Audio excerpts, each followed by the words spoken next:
Look, the media plays a tremendously important role in all of this.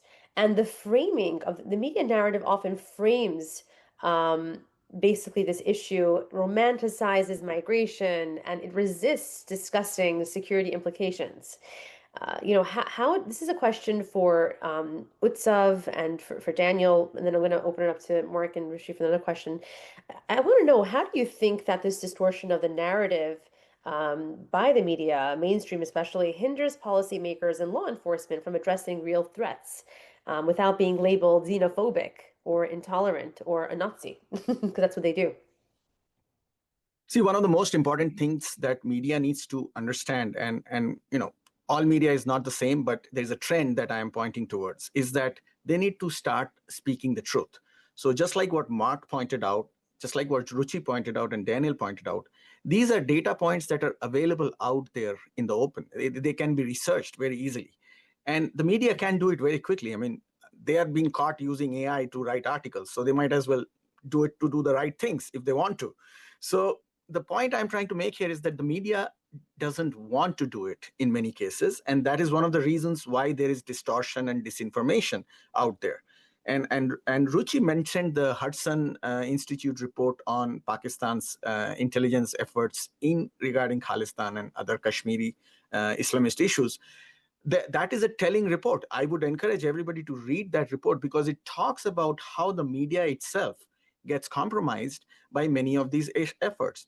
In fact, I can tell you that there are Khalistani TV networks in America, online TV networks in America, that every day call for the destruction of India and participation in joint efforts with China, sitting from American soil. They're broadcasting it.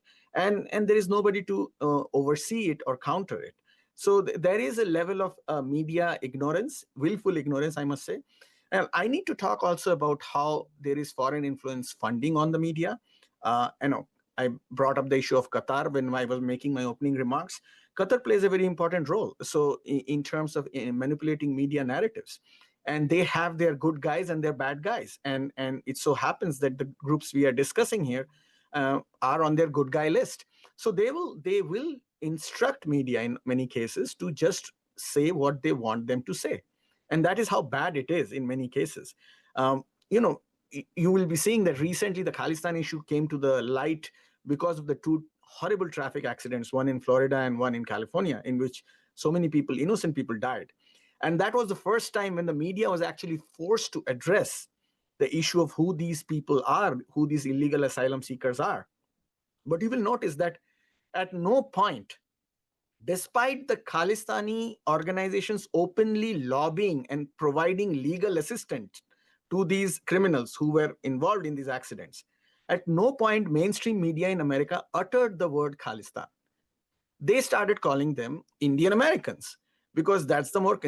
There is no conversation on the point that most of these people get asylum here by claiming that they are the biggest enemies of India. And the media never points it out. You don't see it in the Washington Post. You don't see it in the New York Times. And I'm going to name them because they are responsible for not talking the truth. And that is, I think, is a very important conversation to be had from our perspective. And I think going forward, what we need to do is to have honest conversations like the one we are having at GIIS and have as many people as possible see these things and share these things, because that's the only way people will get to know the truth. And I'm hoping that, you guys know GIIS has access to important people in the administration. So hopefully they get to see what's going on. And what is encouraging is that, as you mentioned, Adele, that there have been arrests and extraditions of Khalistan terror cult activists in the last year. That's a very encouraging thing. In the past administration, we never saw that to that degree, even though I'm sure everybody was aware of it. So I'm hoping that going forward, things will be better and there will be more responsible response from the media. Thank you for that.